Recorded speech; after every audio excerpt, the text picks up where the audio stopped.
Hi, my name is Evelyn Ugval, and for the academic research project for University Liggett School, I decided to research the role epigenetics plays on the development of substance use disorders.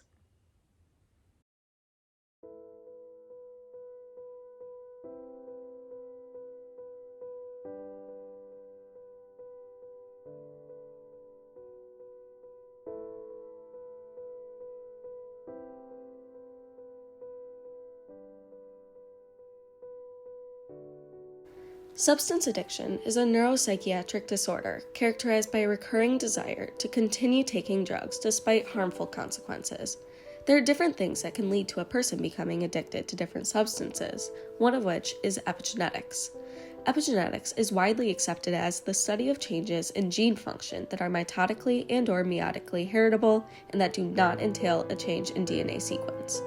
The environment a person is in and the things a person is exposed to can turn on and off different genes, and it's this combination of the environment and one's genes that can result in substance addiction. By gaining a deeper understanding of the role epigenetics plays in the development of substance use disorders, some of the stigma surrounding addicts could be explained, and it could influence the creation of more effective treatments for people suffering from this disorder.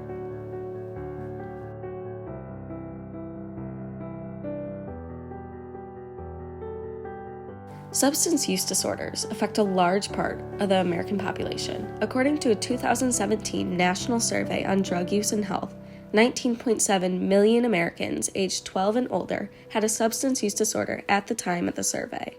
Additionally, in the same survey, it was found that 1 out of every 8 adults suffered from drug use and alcohol use disorders simultaneously. Alcohol poisoning resulted in 6 deaths every day, and drug overdoses result in about 185 deaths every day, totaling about 70,000 a year. Addictions are diseases of the brain. These neuroadaptations can be specific to drug type and make people more susceptible to developing certain addictions. Dopamine is frequently related back to drug abuse. It's believed to have a general role in the limbic areas, and it has a role in reinforcement. Drugs such as cocaine, amphetamine, opiates, and nicotine act as positive reinforcers and also increase the levels of dopamine released. The dopaminergic pathways responsible for reinforcements work to reinforce the craving. Nicotine is possibly the most addictive and widely abused drug, and it acts by increasing the amount of dopamine released. While traditional genetics describes the way the DNA sequences in our genes are passed from one generation to the next, epigenetics describes passing on the way the genes are used. It is a set of processes that affects which genes are expressed. In a cell, a piece of DNA is first transcribed to RNA. It is then translated to a protein, which is normally the functional product of the gene. The process from a gene to its functional product is called gene expression. Epigenetics works by adding and removing small chemical tags to DNA. These tags highlight particular genes with information about whether they should be switched on or off. This process then alters which genes are expressed. Genetic factors likely explain about 50% of the risk for addiction. Chronic drug exposure can alter gene expression in the brain and can produce long-term changes to neural networks that underlie compulsive drug taking and seeking. Epigenetic changes to gene sequences can be passed down through generations, unless experiences from one generation can reverse the gene's activation. In a study of heroin on rats, it was shown that an inbred strain escalated their intake of the drug over a 14-day period, with heroin available 18 hours a day. This is consistent with what's been observed of humans who are heroin addicts.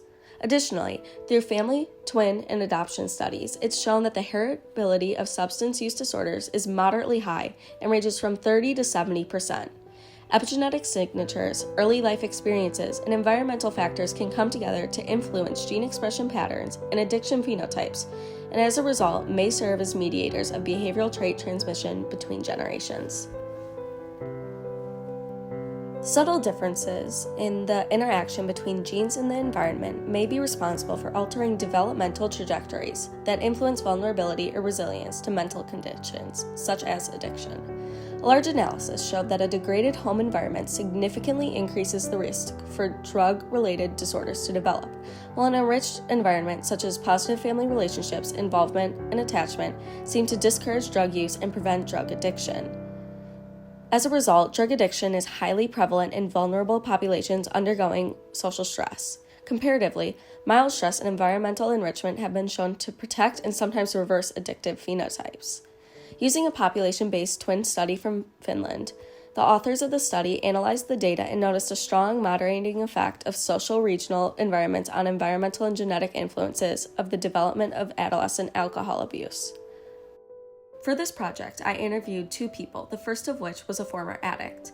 He explained how he started using alcohol and cocaine around 15 years old, and shortly after he had a hockey injury where he was prescribed an opiate. He started using Vicodin on a daily basis, and it progressed into heroin and cocaine. When I asked about how long he used, he explained how he started using when he was 15 and got sober when he was 27, for a total of 12 years. When I then asked him about his relatives and if there was any history of addiction, he explained how it is on both his father's side and his mother's side.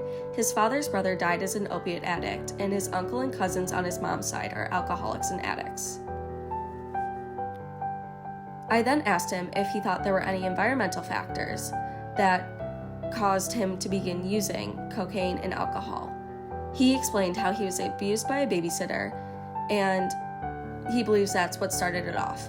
There's a lot of environmental things that he believes played into it. However, he was also diagnosed young with ADD, and he had to take Ritalin and Adderall at a very young age. He believes that this put the idea in his mind that if there's something wrong with him, a pill will help him. Then also the injury and not being able to play the sport he loved. He believes all of those contributed to him developing an addiction. The second person I had the opportunity to talk to was from the St. Clair Shores drug court system. She explained how they screen high-risk, high-need clients and give them attentive supervision. They're the type of people who need more one-on-one attention, she says. Going back to the theory of epigenetics, these people, not all of them, but a lot of them, have had trauma, troubled upbringings, lack of support, negative influences, and other things that have steered them in that direction. In the St. Clair Shores and Wayne County area, she tells me how they've been in operation for about 4 years and they've had 8 graduates. Out of those 8, only 2 have relapsed and obtained new criminal charges or been unsuccessful, and everyone else has graduated and continued on and done extremely well. She told me that nationwide there's lots and lots of research that will prove that drug courts are beneficial in the fact that people have a higher success rate when they are no longer on supervision. They have lessened crime rates, recidivism is lower, it's alleviated jail population, jail overcrowding, congestion in the docket, and it's a great program all around. Through this project, I was able to research the way that epigenetics contributes to the development of substance use disorders. Before conducting research, it was hypothesized that both environment and genetics played a significant role in substance abuse. However, it was unknown the extent to which epigenetics impacted the development of such disorders. By reading multiple studies and conducting interviews, it became apparent that epigenetics plays a significant role in substance use disorders.